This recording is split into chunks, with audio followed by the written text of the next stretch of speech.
Forest officials seized huge illegal timbers and chainsaw. Acting on a team of forest officials, seized huge quantity of illegal saw timbers and chainsaw on Tuesday from Bacha area of Dima Hasao. The forest team was successful to apprehend 2 persons out of 6 persons of the group. The forest officials let them free with a condition of bringing back all the 6 persons who were involved in such illegal tree felling. मेरा नाम रेंगम CM खुलूम। आज में हम लोग पान काटने के लिए बागा एरिया में आया। कितना आदमी है? 7 जन आया और बाकी लोग भाग गया।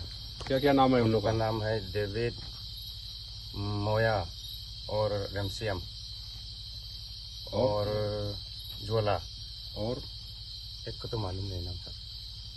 कहाँ का है वो? दिमासा है। कहाँ का दिमासा? बागा का। तो हम लोग को फॉरेस्ट लोग से पकड़ा और ये लोग से हम लोग को सजा दिया और समझाया और आगे से ये काम को भी नहीं करेगा।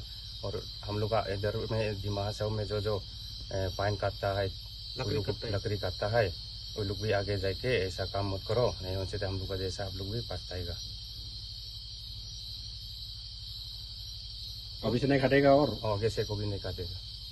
काटने से और जैसे आप लोग सजा मिलेगा बोला, वो तो हम लोग कबूल करता।